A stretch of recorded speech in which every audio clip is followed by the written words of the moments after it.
Este podcast es producido por el Centro de Investigaciones en Geografía Ambiental de la Universidad Nacional Autónoma de México.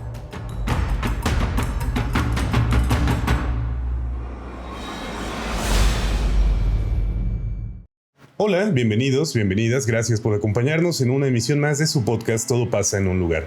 Es un placer acompañarles y el día de hoy en nuestro estudio nos acompaña Alejandra Chávez, a quien damos la bienvenida y te agradecemos, Ale, por acompañarnos en este podcast. Muchas gracias por la invitación. Y bueno, a manera de presentación, contarles que Ale es una estudiante de nuestro posgrado en Geografía aquí en el SIGA y la invitamos por una razón específica, y es que ella es una estudiante de nuevo ingreso. Decir nuevo ingreso a lo mejor no es decir ayer llegó, ¿no? Tienes más o menos 2 meses ya aquí en la ciudad de Morelia, ya plenamente integrada a los trabajos académicos y formativos del posgrado en Geografía.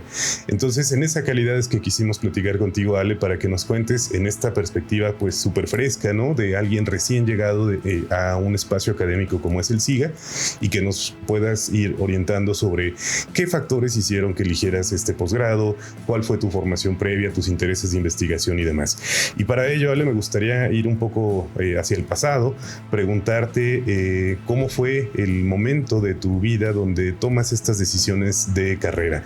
En tu adolescencia nos has contado, bueno, no eres de aquí, eres de Colima. ¿Qué decidías en ese entonces? ¿Qué pensabas? ¿Qué te hubiera gustado ser en términos de profesión? Bueno, es un poco curioso. Cuando estaba en prepa, en el bachillerato, la Universidad de Colima hace unas jornadas en donde te muestran las diferentes carreras que se ofertan en Colima, no solamente dentro de la universidad, sino también en otras universidades, ya sea como el TEC de Colima, que es como la segunda institución que tiene como más ingreso de alumnos y alumnas en Colima. Y bueno, recuerdo que desde niña me gustaban mucho los temas relacionados a ciencias ambientales. Incluso hacíamos, según divulgación científica, de algunos temas sobre reciclaje y otras cosas a nivel secundaria con algunas compañeras, ¿no? Y cuando estaba en bachillerato siempre seguí como que esa línea, como que me interesaba mucho lo que pasaba alrededor, especialmente algo que tuviera que ver con el cuidado ambiental en ese momento, ¿no? Y recuerdo que yo estaba interesada en estudiar una ingeniería ambiental, porque era como que lo más conocido relacionado al ambiente en Colima. Pero en una de estas jornadas me mostraron una carrera que en aquel entonces, antes de que yo entrara, se llamaba Ciencias Ambientales y Gestión de Riesgos. Y bueno, cuando estábamos nosotros a unos meses de hacer el examen de ingreso a la licenciatura, pues voy a la jornada de inducción de esta licenciatura, que migró el nombre a Gestión y Reducción del Riesgo de Desastres. Y recuerdo que es que a mí me emociona muchísimo cuando alguien habla con demasiada pasión de las cosas que le gustan o de los temas que le interesan justamente. Y recuerdo que en ese entonces la jornada nos la impartió el doctor Gil, que él se encargaba justamente de climatología en Colima, y bueno, especialmente nos imparte las materias de climatología, oceanología, estadística y otras en la licenciatura, ¿no? Y recuerdo que nos habló con muchísima pasión sobre qué era la gestión del riesgo, sobre cómo se aplicaba la gestión del riesgo y cómo justo había esta integralidad de las ciencias o de las diferentes disciplinas, ¿no? Porque yo estudié en la Facultad de Ciencias y ahí es muy común que nos separen justo de los que están en física y matemáticas. Como esta división de las ciencias duras, ¿no? Y las ciencias sociales. Sí. Y de hecho en la Universidad de Colima siempre dicen así como, es de la Facultad de Ciencias Duras. Y yo digo, pues fíjate que no. O sea, se llama solamente ciencias, ¿no? No son ni ciencias duras, ni exactas, ni nada de esto, ¿no? Pero bueno, se notaba mucho esta diferencia entre física, matemáticas, gestión de riesgos.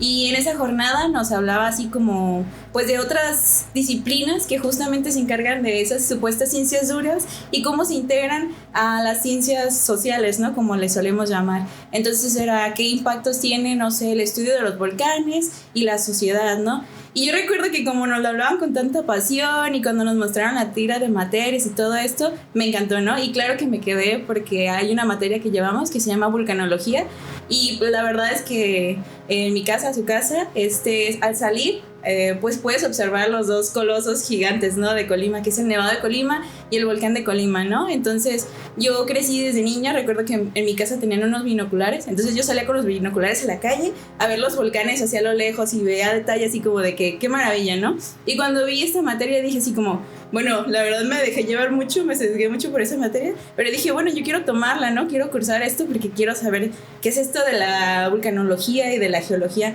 en ese momento, ¿no? Me llama la atención esta parte de que me cuentas sobre un interés temprano, ¿no? Es decir, no es exactamente ahí cuando encuentras cierta afición o cierta vocación por los temas ambientales, es mucho antes. ¿Hay algo en tu entorno, familiares, amigos, tuvieran alguna influencia en ti en este sentido como para decir, acerquémonos a este tipo de temáticas y de intereses?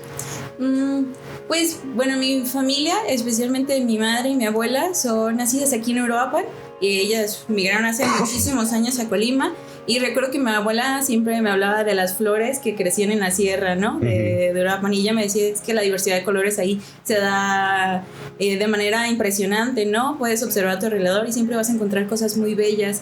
Y creo que desde niña como que me hablaban de estos asuntos, ¿no? De cómo observar la tierra, de que mira los colores de esta flor, mira, hay que dejar crecer esto. Un acercamiento quizá desde la sensibilidad, desde observar, disfrutar, vivir en armonía, ¿no? Con paisajes y entornos naturales. Sí, justamente yo me considero una persona muy sensible, entonces como que todo me conmueve y recuerdo que desde niña siempre era como observar algo, los bichitos o lo que sea alrededor era impresionante para mí, ¿no? Y también uno como niño tiene esta creatividad, este movimiento de la mente de observar todo lo de alrededor e incluso agarrarlo, experimentar con él, incluso hasta comérselo o algo así, ¿no? Entonces era como que, bueno, esto me gusta un montón. Entonces yo disfrutaba de estar mucho, ¿no? En la tierra, salir a jugar con mis amigos, no sé, a subirnos a un árbol, a correr por ahí, llegar ya tarde a casa todos sucios.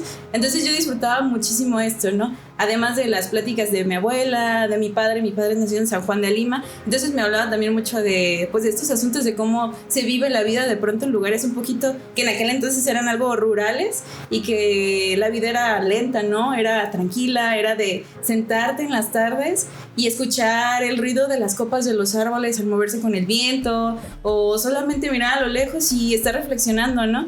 Y creo que estos motivos de reflexión me inspiraron siempre un montón, ¿no? Y como que siempre llevé esa línea de que, bueno, solo me voy a sentar a respirar y ya está, ¿no? Claro. Casi siempre profundizo en estos aspectos porque es frecuente que encontremos en las historias de vida estos momentos que pueden ser sensibles, contemplativos, emotivos o personales que de alguna forma fueron un poco orientando, ¿no? Las elecciones que hicimos ya de adultos, ya cuando teníamos que elegir una carrera y que la mayoría de las veces he escuchado aquí en este podcast, no me arrepiento de ello, ¿no? Porque justamente caminos y orientaciones nos llevaron a intereses que despiertan y mantienen viva esa pasión de la que hablas. Llegas a la licenciatura con una elección absolutamente clara, me imagino. Dices, absolutamente sí, era esto lo que yo quería estudiar. Sí, por supuesto. Una de mis mejores amigas, Alma, ella se metió a la licenciatura en matemáticas. Recuerdo que íbamos juntas y fue como, ok, tú me platicas de matemáticas y yo te platico de gestión de riesgos, ¿no? Y cuando salimos las dos salimos con los ojos pelones y fue como, ya sé que quiero estudiar, ¿no? Entonces, pues hicimos el clic ahí de que, ok, pues nos vamos a venir a esto y justo, ¿no? La cursamos y, bueno, de mi parte, no sé mi amiga, pero de mi parte gestión de riesgos fue maravilloso. O sea, siempre como que lo tengo muy presente, en especial muchísimas enseñanzas de mis profesores y profesoras. Entonces, sí, no me arrepiento de nada de haber ingresado a ella. Fue como la elección perfecta para mí. Nos es familiar el concepto de las ciencias ambientales porque aquí en Morelia tenemos una licenciatura justamente en ciencias ambientales, pero gestión del riesgo no es familiar para las y los michoacanos porque no tenemos algo parecido, como una licenciatura per se que se llame de esa manera y que tenga ese enfoque. ¿Cómo podrías describir el perfil de tu licenciatura? ¿A qué se dedica? Es una ingeniería, ¿no? Si no recuerdo mal. Es licenciatura. Okay. Sí, justamente. Fíjate que se me hace un poquito complicado y ojalá mis profesores no me vayan a regañar.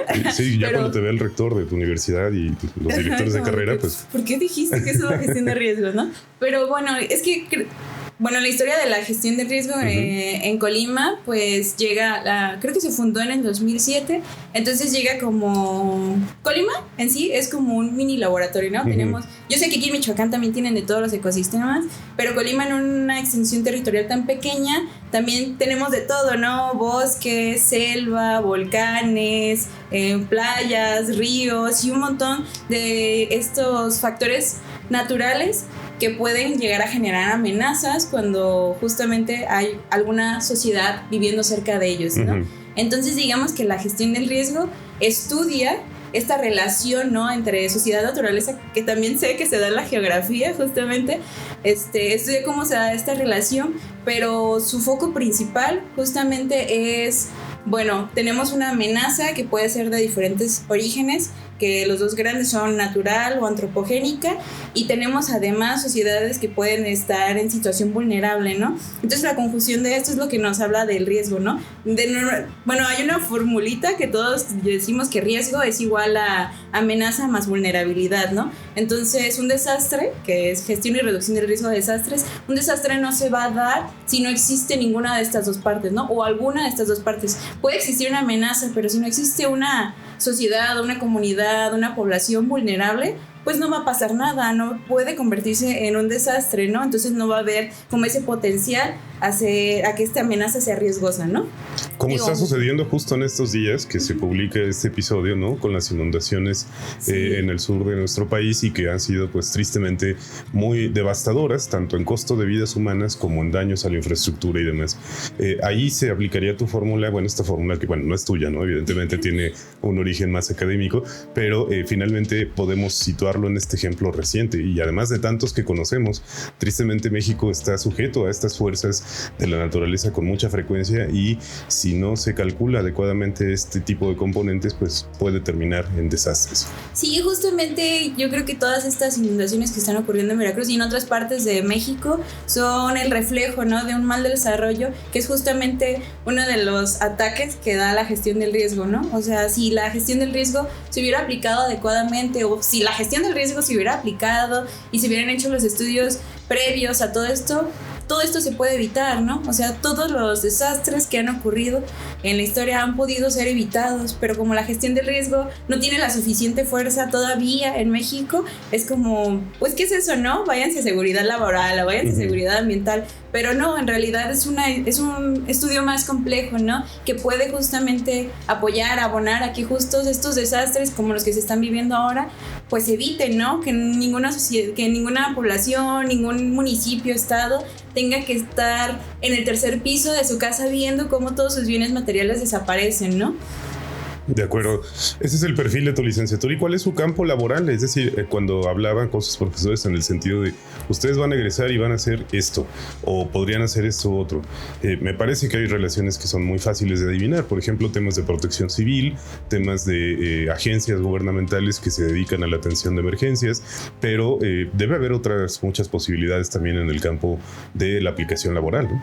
Sí, por supuesto. Como gestión de riesgos es una disciplina integral, la verdad vemos de todo. Entonces tenemos un campo laboral muy amplio que sí puede ir desde la protección civil, que protección civil debe tener su sección, no sé cómo llamarlo, de gestión de riesgos, al igual como lo mencionaba, en Colima también hay mina, entonces muchos de los compañeros egresados terminan en seguridad laboral en la mina, seguridad ambiental en el puerto. Hay algunas otras instituciones de gobierno, como en Colima está el IMADES, que es el Instituto de Medio Ambiente, y Desarrollo. Entonces se puede trabajar en todas estas, ¿no? En instituciones que se dediquen al medio ambiente, instituciones gubernamentales que tengan que ver con atención a la emergencia. Y pues bueno, realmente la Facultad de Ciencias, como su nombre lo dice, es como de ciencias, siempre nos están como dando a entender quizá que nuestro perfil se puede ir mucho a la investigación, ¿no? Entonces siempre nos sugieren así como, bueno, si vas a terminar tu licenciatura, ¿por qué no te interesas o por qué no intentas investigar un poquito más allá, ¿no? Quizá hay algún posgrado que pueda ayudarte a afinar todo lo que has aprendido aquí. Entonces, pues nos dan por ahí, ¿no? Finalizas tu licenciatura y ¿cómo tomas esta elección de decir me voy al posgrado? ¿Pasa un tiempo? ¿Es un tránsito inmediato? ¿Lo reflexionas? ¿Cómo llegas a ese punto donde, que hoy te tiene aquí, ¿no? Como estudiante de un posgrado en geografía?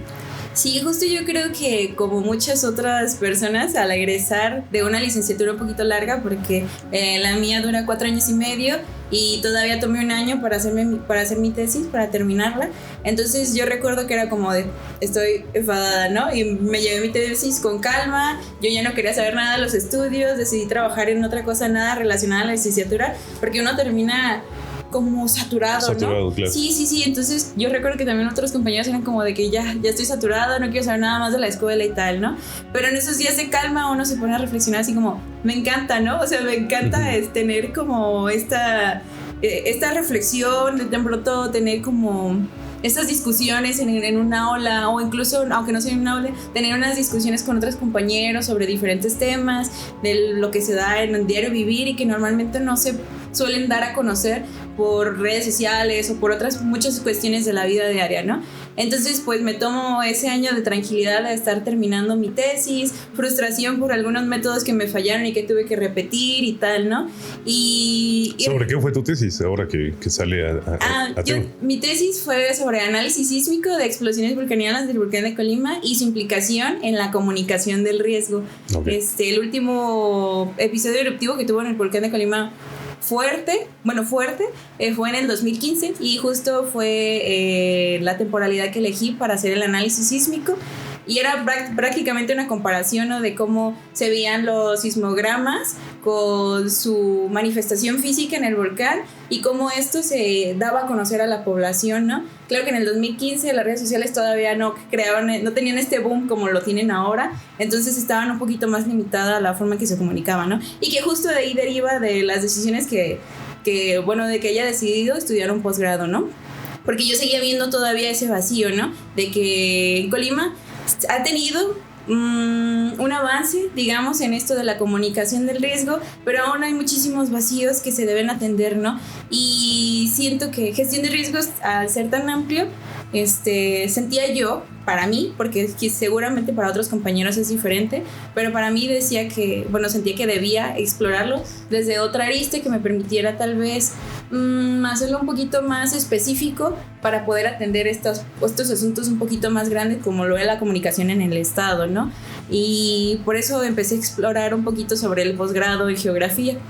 Esto de comunicación del riesgo, me gustaría que me lo expliques un poco más a profundidad, porque me parece que tiene muchas similitudes con algo que hacemos aquí en el SIGA, que es la divulgación de la ciencia. Y no lo hacemos solamente en el SIGA, es una disciplina que se hace en prácticamente todos los campos del conocimiento y que tiene estas peculiaridades de poder transmitir información de alta especialidad, como por ejemplo un sismograma, a una población que debe poder leerlo y asimilar esa información, ya no como sismograma, sino como una serie de acciones que se espera ejecuten para reducir o mitigar su riesgo, me imagino, ¿no? Va más o menos en ese sentido. ¿Hallarías algún tipo de vinculación entre la divulgación del conocimiento de cualquier disciplina y la comunicación del riesgo?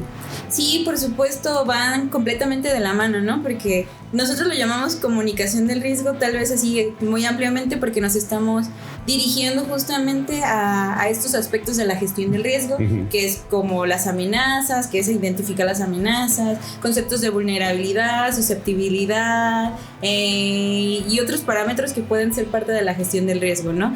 Entonces van muy de la mano porque justo la divulgación científica lo que busca es esto, ¿no? Así que todos estos términos que de pronto son para nosotros muy técnicos, poderlos masticar tan bien que tú se lo puedas ir y decir tal vez, no sé, a mi abuela, está sucediendo esto, ¿no? Y eso es de lo que trata la comunicación del riesgo, que es prácticamente la divulgación científica, ¿no?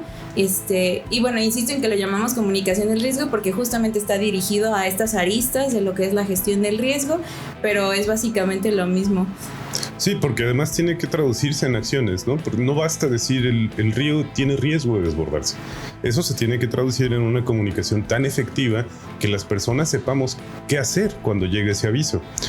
Justo es una de las grandes polémicas que están ahorita en los medios relativo a justo el manejo del riesgo y de la comunicación del mismo en los escenarios de desbordamientos en Veracruz, ¿no?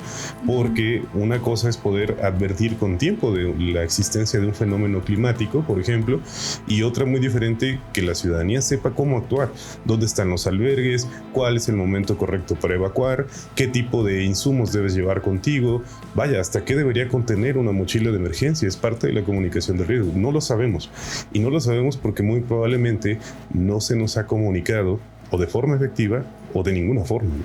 Sí, justamente es en una de las materias que tuvimos, que justo se llama comunicación del riesgo, nos la impartió el maestro Juan Carlos Gavilanes. Nos hablaba de estas dos grandes aristas que de pronto tienen la difusión de contenido en estos aspectos, y que era de que tenemos la parte fácil y costosa, y vamos a poner fácil, pero es como todo esto que llamamos ciencias duras, ¿no? Que ya son cosas muy metodológicas, ¿no? Que ya tienen una forma muy específica de realizarse, ¿no? Como, no sé, mapas cartográficos de ciertas zonas o la generación de atlas de riesgos, que normalmente son atlas de amenazas, ¿no? Y que te dicen, bueno, la amenaza se da de esta manera, bueno, una erupción se da de esta manera. Entonces eso es como que la parte fácil, pero costosa, ¿no? Porque de pronto requiere de instrumentos que se requieren de muchísima, bueno, que tienen un costo elevado, ¿no? Y tenemos la parte difícil, que tal vez es la más económica, pero la difícil que es cómo se lo comunicamos a la gente, ¿no? O sea, no solamente tener esta parte técnica, sino también las herramientas necesarias para poder llegar a ciertas poblaciones, ¿no? Y por ejemplo, en la tesis de licenciatura, en la comunidad que justo también voy a estar trabajando aquí en el posgrado, la Hierbabuena, no hay señal. Entonces vas y le preguntas a los quienes están encargados de la comunicación, que qué es lo que hacen para comunicarse, y ellos es como, bueno, pues publicamos comunicados en nuestras diferentes redes sociales. ¿Y cómo le llegan a los que no tienen señal de internet o no tienen ni siquiera señal de teléfono, no? No, pues bueno, hay algunos internet por medio de satélite y que alguna otra comunidad a un lado les puede hacer saber, ¿no? Bueno, sí, pero ahí estás claramente demostrando la ineficiencia de la comunicación, porque tu público a quien deberías de dirigirle tal comunicado, pues no le está llegando, ¿no? Entonces esa es la parte difícil de lo que se puede dar en estos aspectos justo de comunicación, ¿no? Ahora mismo recordé que en varias localidades, sobre todo purépechas de aquí del estado, hay un sistema de comunicación muy rústico, pero muy eficaz, que es altavoces, ¿no? Hay altavoces en una parte elevada de la población, por ejemplo, una iglesia, y en esos altavoces hay alguien encargado de dar avisos. Y los avisos pueden ser tan, digamos, banales, como decir, le recordamos a la señora Juanita que pase a la tienda porque le dejaron un encargo, ¿no? Hasta algo relacionado justamente con riesgo. Y pues no es una tecnología de ninguna manera sofisticada, ¿no? Pero el mecanismo de comunicación pues es voceando las cosas con prácticamente la voz amplificada, dado que no hay otras opciones o no están al alcance de todas las personas. Sí, por supuesto, o sea, yo creo que históricamente lo hemos visto en muchísimas comunidades que de pronto están incomunicadas de estas grandes urbes, que ellos se adaptan, ¿no? Ellos generan sus propios sistemas de comunicación o de anuncios y tal, para hacerle frente a todo esto que se puede enfrentar, ya sea una amenaza o tengan que darse avisos, ¿no? Entonces, justamente por eso, bueno, es una de las líneas que esperamos tratar en el posgrado, es que el conocimiento tradicional o la forma en la que se realizan ciertas actividades en las comunidades, pues tiene un gran impacto, ¿no? Que de pronto en la vida académica no lo vemos.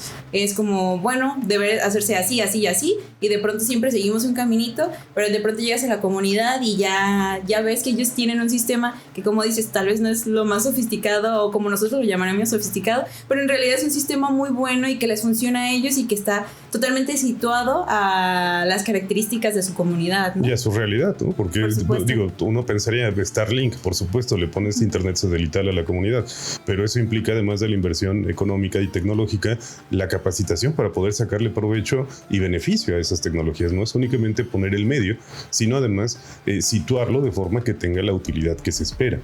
Me demoré un poco en esto por lo interesante del tema, pero el salto al posgrado.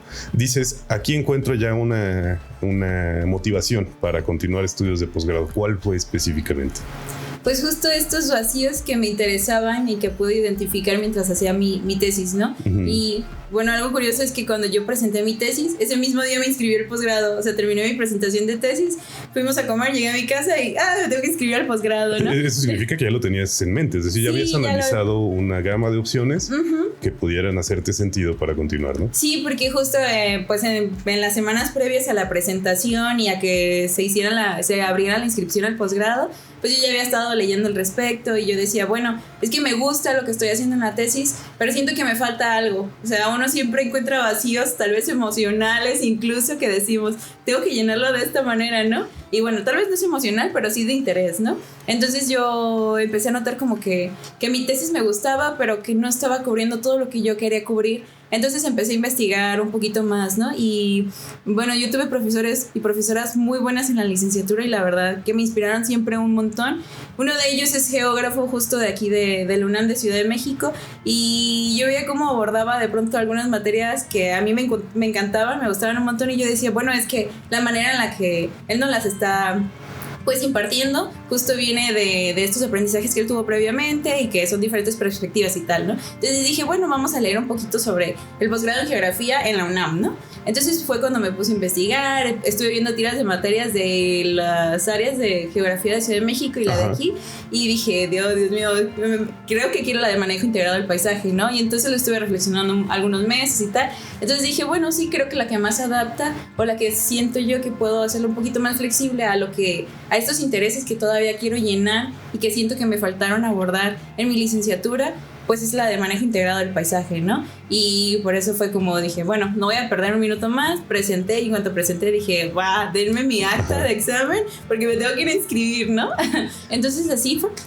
Para esto ya habías asimilado y además hecho operaciones en tu vida para pensar, por ejemplo, en mudarte, porque finalmente hay que recordar que, bueno, una persona que sale de su entorno donde creció, donde está su familia, sus amigos, su círculo, pues es una decisión difícil, ¿no? Para todas las personas es una decisión difícil de diferentes maneras y por diferentes razones. Ya tenías todo esto muy internalizado, como decir, el posgrado es fuera, o podría haber sucedido que te quedas en el posgrado en Colima. ¿Cómo manejaste esta parte de salir de casa? Bueno, yo siento que, no sé cómo le pasan a los demás, pero en mi experiencia me puse en piloto automático, ¿no? O sea, yo sabía que era en otro estado, en una ciudad un poquito más grande, porque en Colima la vida es un poquito más lenta de pronto y tal. Entonces yo decía así como, bueno, sé que es allá y no pasa nada, es un problema para la Alejandra del futuro, ¿no? Entonces dije, ya lo resolverá. Sí, justamente, entonces así pasó. Yo sabía que era afuera, pero creo que no me cayó el 20 hasta que me aceptaron, hasta que hice todo el proceso y faltaban 2 semanas para venirme para acá. Fue como dije, creo que me voy a mudar. Entonces fue como, ok, me voy a mudar. Y entonces estaban un montón de amigos, todos mis círculos de amistades eran como de que, bueno, vamos a hacerte una despedida. Y yo ahí entraba muy emocionada y decía, no quiero que me hagan una despedida porque no me voy para siempre y voy a estar regresando porque si no me vuelvo loca, ¿no? Tengo que estar viendo a mis seres amados, ¿no? Entonces no puedo estar como simplemente fuera de esto, ¿no? Entonces ellos me querían hacer una despedida y yo como, no, por favor, porque si no me lo voy a pasar llorando todo el tiempo, ¿no? Entonces, pues así fue, o sea, como 2 semanas previas me cayó el 20 porque ya tuve que estar haciendo como que todos los arreglos para poderme venir para acá y tal. Sí, además, por ejemplo, hay cosas prácticas que se tienen que resolver, como dónde vas a vivir, dónde vas a rentar, qué tan lejos está del campus, familiarizarte, ¿no? Con cosas de la vida cotidiana y bueno, posteriormente ya con el propio posgrado y la dinámica que les impone en materia de clases, de trabajo de campo, de investigación y de todo esto que se va perfilando desde el primer semestre. Ale, y cuando llegas aquí y empiezas a vivir esta experiencia ya del posgrado en geografía, la sede de manejo integrado del paisaje, ¿tuviste este clic que tuviste en la licenciatura de decir, por supuesto, es aquí? Digo, con la reserva de que todavía no estás en la parte final, no estás iniciando y pues todo esto puede cambiar, ¿no? Esperemos que no, pero hallaste ese sentimiento de, por supuesto, ¿esta era la decisión adecuada? Sí, claro. Bueno, al inicio de pronto era un poquito complicado porque uno nunca imagina que va a tener un horario tan amplio de materias y dices, ay, llegas agotadísimo, llegas enfadado y yo decía, ay, qué recuerdos de Vietnam, ¿no? Me pasaba como la licenciatura que acababa drenada, ¿no? Pero justo las primeras clases que tuve y que se hablaba de, pues como es un poco introductorio, digamos, la materia en donde nos hablan de los conceptos de la geografía y tal, fue ahí cuando entendí así de que, sí, claro, o sea, elegí correctamente. Obviamente no me arrepiento para nada de mi elección, estoy muy cómoda aquí y en especial con geografía, creo que me gusta un montón los diferentes abordajes que nos han presentado hasta ahora, porque vamos como a mediados de semestre, bueno, un poquito más allá de mediados de semestre, y bueno, me gusta un montón cómo se aborda, ¿no? Desde las diferentes aristas y cómo esto también se vuelve a ser todo tan integral, ¿no? Que de pronto es como también eliminarte algunos de los chips, algunas de las ideas que ya traías anteriormente y decir, ok, también puedo verlo desde esta perspectiva. Y está muy bien, ¿no? O sea, creo que me gusta eso, que nos pongan de pronto a reflexionar un poquito de más y que siempre estén así como, bueno, pues, y si lo intentas por este lado y si lo vemos por acá, entonces eso es lo que me gusta un montón. Entonces dije, bueno, también creo que estoy muy bien aquí, ¿no? Hice muy buena lección. Sí, y encontraste el sentido de comunidad, es decir, como alguien que llega de fuera siempre hay un natural recelo, ¿no? Como decir voy a encajar, voy a adaptarme, la gente va a ser amable o va a ser hostil o va a ser indiferente. ¿Te encontraste bien en este entorno académico? Es decir, ¿te arropamos como comunidad de una manera que te haga sentir cómoda? Sí, por supuesto. Yo también siento que no tengo como dificultad en desenvolverme. Entonces tengo también esa ventaja de que no me importa estar hablando, no me importa estar conviviendo tal. Pero justamente sí sentí como que todos eran como muy atentos, ¿sabes? O sea, incluso mi tutor, que es el doctor Boco, también siempre es como de que, ok, vamos a hablar. Y cuando voy es como, ¿cómo te sientes? Y yo así de, bien, no queremos hablar de la tesis. No, pero yo quiero saber si te la estás pasando bien, no te cargues claro. tanto la mano, quiero saber que estás bien, ¿no? Incluso nuestros compañeros de la generación que nos antecede también son como de que siempre que nos ven al inicio, pero ¿cómo estás? ¿Te la estás pasando bien? ¿Cómo van las materias? ¿Cómo te sientes? Y tal, ¿no? Y todos nos han recibido como de esa manera tan bonita, tan acogedora, que pues justo no te hacen sentir como estoy en un mal lugar y quiero llorar todo el tiempo, ¿no? Digo, creo que el querer llorar todo el tiempo es innato en mí, pero no necesariamente tristeza, sino porque uno se lo pasa muy bien, ¿no? Y de pronto dice, qué bonito es estar en un campus de pronto tan rodeado de naturaleza y de gente tan bella, ¿no? Que te abren los brazos y te dicen, claro, vamos a platicar, no hay problemas. ¿Te pasa algo? Pues hay que hablarlo o cosas así, ¿no? Sí, te pregunto todo esto porque también, como te lo decía fuera del aire antes de iniciar, nos gustaría también que quien vea este episodio, ¿no? Quien tenga la oportunidad de reproducirlo y se esté planteando la posibilidad un día de estudiar un posgrado, de salir de su ciudad, de dar ese salto, de tomar esa nueva aventura de vida, pues encuentre en tu testimonio y en el testimonio de otras personas que han pasado por este espacio inspiración, ¿no? En el sentido de decir, es posible.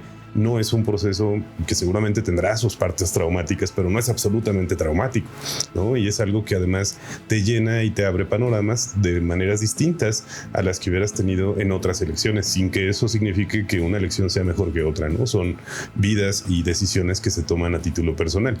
Por eso te insisto tanto como en esta parte, ¿no? Igual que el doctor Boco, ¿y cómo te sientes y cómo te encuentras aquí? Y en concreto, Ale, ¿cuál planteas que sea tu investigación de maestría? Nos planteabas este abordaje que hiciste en la tesis de licenciatura, que te interesa seguir trabajando con esta comunidad, la Hierbabuena, si no recuerdo mal, pero ¿cuál sería el abordaje que integre los conceptos geográficos ya de un posgrado y además con la vertiente de manejo integrado del paisaje? ¿Cuál es la problemática a estudiar? No me describas objetivo general y todo eso, sino platicadito. Sí, pues justo para ingresar aquí empecé a leer como a qué se referían con paisaje, ¿no? Porque pues justo viene en el nombre manejo integrado del paisaje y yo decía, bueno, ¿a qué se refieren con paisaje, no? Porque incluso uno cuando dice paisaje, pues el arbolito allá al fondo con el cielo azul y tal, ¿no? Y que sí es eso, pero yo decía, bueno, vamos a ver por qué lo abordan de esta manera, ¿no? Y me pareció que era un concepto como muy integral, que dije, ok, podemos aplicarlo a esto, ¿no? Y bueno, mi idea o mi interés es conocer cómo se significa el paisaje en esta comunidad, porque ha sido una comunidad que ha vivido evacuaciones, reubicaciones y tal por la actividad volcánica, porque están muy cerca del volcán, ¿no? Entonces, justo nuestro interés es llegar por esta parte de cómo se percibe, bueno, más bien cómo se significa, ¿no? Como que es para ellos un paisaje volcánico, ¿no? Cómo es vivir justamente entre el apego a este lugar que han trabajado durante muchísimo tiempo, que han vivido, que han crecido, y justo vivir también entre este temor, ¿no? De que el riesgo siempre está presente, de que es un volcán activo y que en cualquier momento puede volver a mostrar señales de un nuevo periodo eruptivo y tal, ¿no? Entonces, bueno, decidimos que abordarlo desde el paisaje era una muy buena lección, ¿no? Entonces, básicamente es esto, ¿no? La significación de un paisaje volcánico. Correcto, pensando en que esta comunidad en algún momento pudiera tener que ser incluso evacuada para siempre. O sea, si está en el rango de alcance de una erupción volcánica, pudiera suceder, ¿no? Ojalá que no ocurra, pero pudiera suceder algo como lo que pasó con la comunidad aledaña al Paricutín, cuando esa erupción pues sepultó a un pueblo entero y tuvieron que reubicarse en otro espacio. ¿Algo así está dentro de la previsión del riesgo para esta comunidad? Sí, justo como lo mencionaba, creo que me parece fue en 2001 ya se había hecho una reubicación a un poquito más al sur de donde estaba la comunidad. Entonces, pues la gente se les dio su espacio y tal. pero no es lo mismo, ¿no? O sea, los trabajos que he leído al respecto son la gente siempre vuelve porque su lugar de trabajo pues era cerca del volcán, ¿no? Tierras muy fértiles y que además pues hay gente que... Recuerdo que en un trabajo en campo de licenciatura llegamos con una señora que vende café ahí en Hierbabuena y nos decía así como, bueno, es que para mí el volcán es como un arbolito de Navidad, ¿no? No nos hace nada, yo lo veo ahí haciendo erupción y las esferas pues es la lava roja que ves que decora sus faldas, ¿no? Y decías, bueno, pues justamente así lo perciben, ¿no? Y es que su tierra es la manera en la que ellos han crecido y han convivido siempre con el volcán, ¿no? Y que sabemos que además de que se producen, pues, no sé, cultivos buenos para ellos que les permiten alimentarse, también se cultivan muchísimas metáforas relacionadas a lo que es el volcán y tal, ¿no? Entonces, posiblemente si el volcán empieza un nuevo periodo eruptivo, pues todo queda en las manos de las autoridades y los planes que decían hacer respecto a la comunidad. La comunidad es una comunidad en resistencia, entonces también ellos deciden mucho qué hacer. Es como una balanza, ¿no? Siempre está la posibilidad de reubicarlos porque viven a escasos kilómetros del cráter del volcán, entonces es como, bueno, siempre está la posibilidad. No sabemos si sí se va a hacer o no se va a hacer, pero existe la posibilidad, ¿no? Qué terrible debería ser para cualquier persona tener que abandonar el espacio que considera su hogar, ¿no? Pienso, por ejemplo, en que una reubicación, entre muchas otras metáforas de dolor, pues implica dejar a tus muertos, ¿no? A tus antepasados que enterraste en el panteón local de la comunidad y que al mover la comunidad, pues no vas a mover los panteones ni lo que hay abajo, ¿no? Entonces no te puedes llevar a tus muertos contigo y esa sería una de entre miles de razones por las que alguien querría volver a ese espacio aún cuando ya sea inhabitable. Entonces hablar de significancia del paisaje, de arraigo, de estos valores culturales que nos hacen decir este es mi hogar y esto de aquí ya no es mi hogar, puedo habitarlo, puedo transitarlo, pero no lo siento mío, es una dimensión no solo metafórica ni poética, que tiene sus componentes metafóricos y poéticos, sino que además es una dimensión digna de un estudio minucioso académico y que aterrice en una investigación que además perfile utilidad.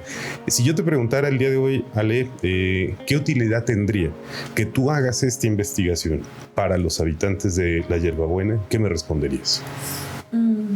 Bueno, siento que es que me da pena, pero bueno, la difusión siento que es uno de los aspectos muy importantes para poder entender qué es lo que está sucediendo, ¿no? Y que justamente a mi entender, quizá mal entender, las reubicaciones o las evacuaciones que se hacen a la población, especialmente estas comunidades que viven a las faldas de los volcanes, nunca toman en cuenta estas dimensiones tan importantes de la vida diaria, ¿no? Y que justamente nos impactan a todos, ¿no? No es justamente solo porque la comunidad vive cerca del volcán, ya tiene apego al lugar y ya es sentimental y tal, ¿no? Sino que todos vivimos y pasamos por estos cambios de emociones y que tienen que ver con nuestro hogar, ¿no? Entonces, espero que la utilidad de este trabajo sea justamente entender que la comunidad resiste y que se encuentra en esa zona por algo más allá que quizá no se está entendiendo en todos estos comunicados y todos estos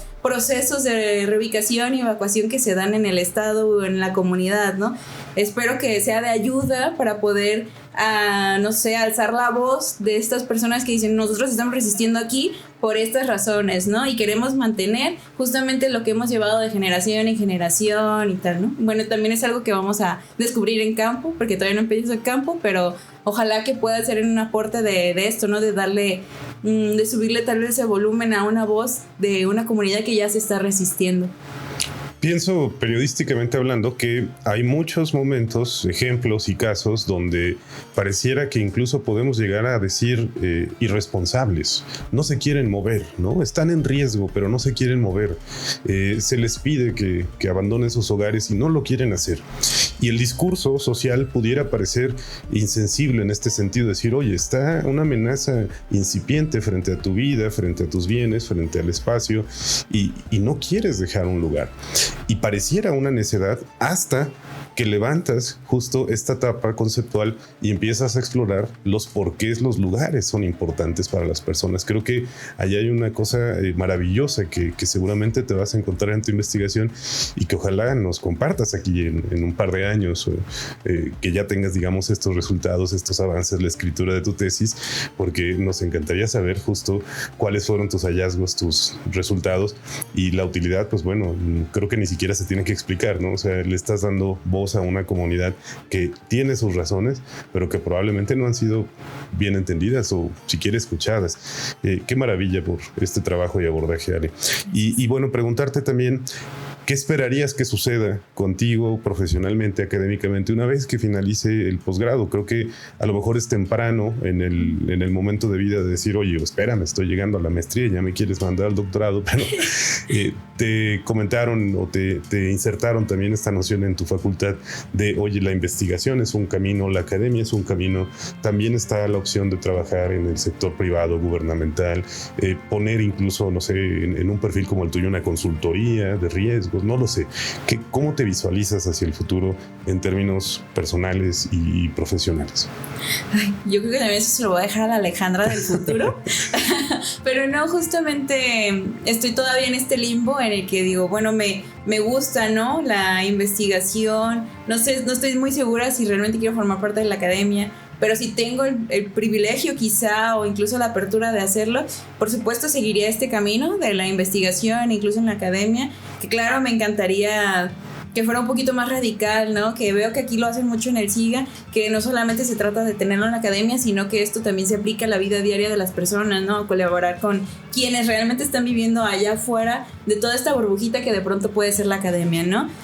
Si existe la posibilidad de seguir estudiando, posiblemente lo siga haciendo, pero igual yo sé que las oportunidades laborales en México están están muy peleadas, son muy escasas, es muy difícil conseguir un empleo, especialmente de áreas ya tan específicas, ¿no?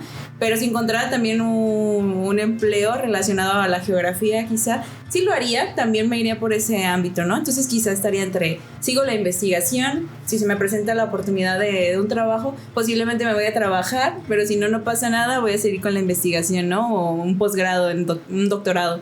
¿Te planteas, por ejemplo, en el transcurso del posgrado utilizar estas ventajas que la propia universidad y los sistemas de apoyo como la Secretaría de Ciencia ofrecen para hacer una estancia en el extranjero, para tratar de localizar como otros enfoques de colegas en otros lugares del mundo? ¿Te gustaría tener esa beta internacional de salir, de regresar, de incluso plantearte un doctorado fuera? Sí, justo sí, lo he estado reflexionando, incluso lo hemos comentado un poco con mis compañeros de generación al respecto de todo esto.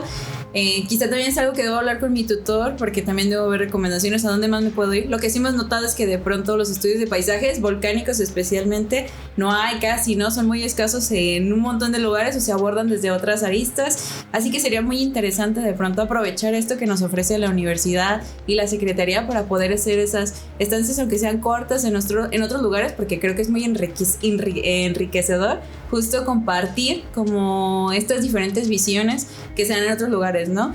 Entonces sí, ojalá que pueda aprovechar todos los recursos que nos está dando la universidad para hacer esto. Si tuvieras ante ti a una persona que está en un momento en el que tú estuviste, que es aquel donde tienes que tomar decisiones sobre el futuro académico y formativo, pero tiene enfrente justo estas dudas que seguramente también tuviste, ¿no? Ya me respondiste cuál fue tu solución, que es problema de Ale del futuro, pero no todas las personas lo podemos resolver así, ¿no?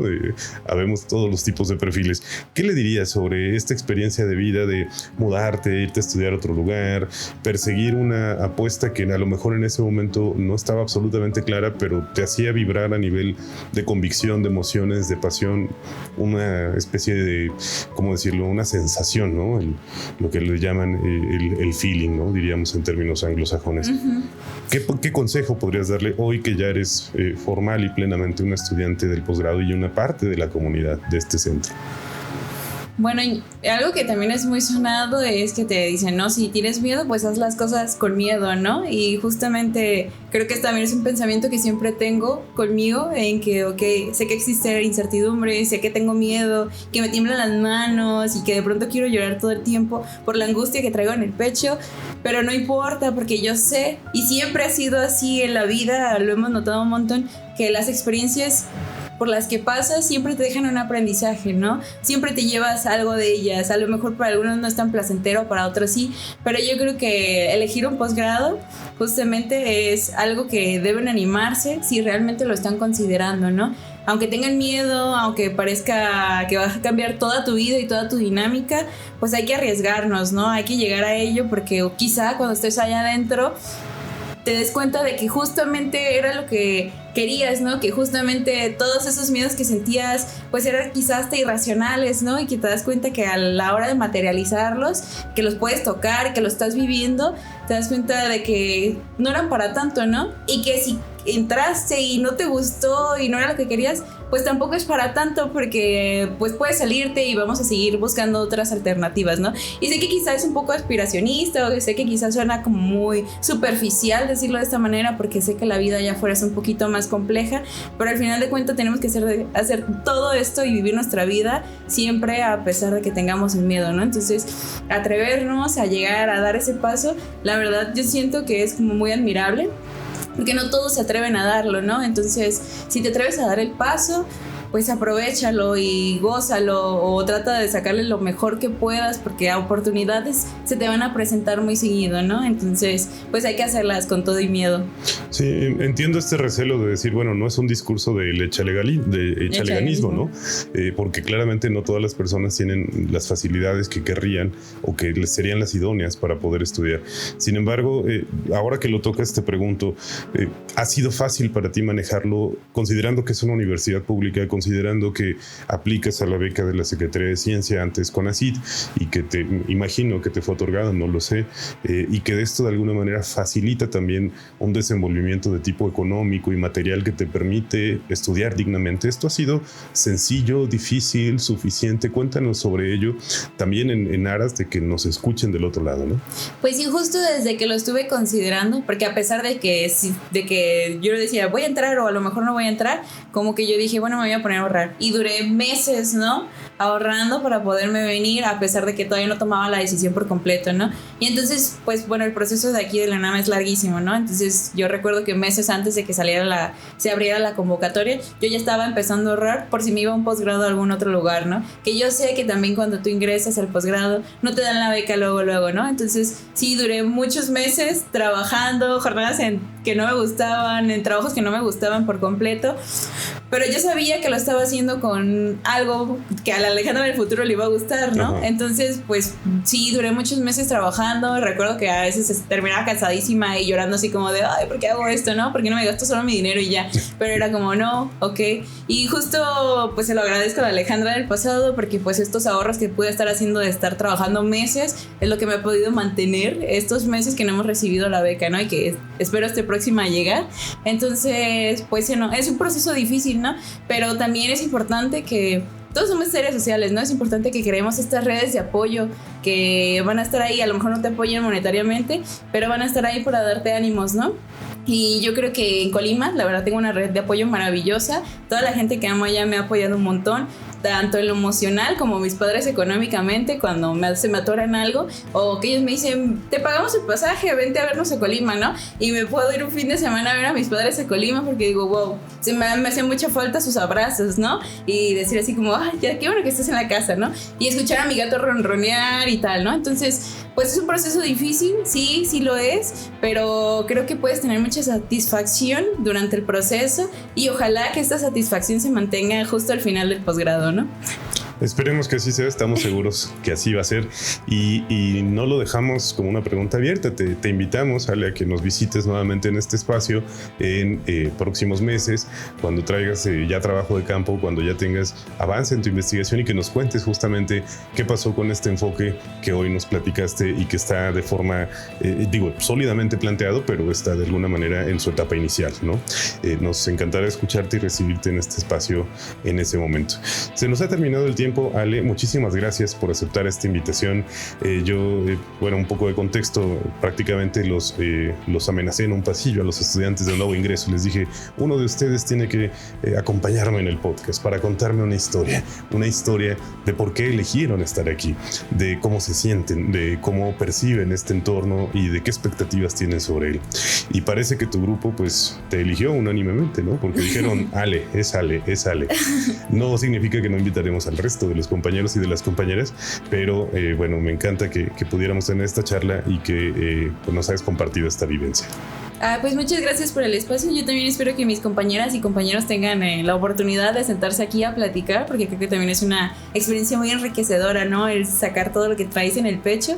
Así que bueno, muchas gracias por el espacio. Sacarlo y que lo vean. Pues saludos hasta Colima, porque seguramente hasta allá nos van a ver, familias, amigos y tus profesores, a quienes también les reconoces todo este aporte que hicieron a tu vida. Muchísimas gracias, Ale. Y a todos y todas quienes nos siguen en este podcast, pues muchísimas gracias también por el favor de su tiempo, su escucha, su visualización, y nos encontramos en este espacio en la siguiente emisión. Hasta luego.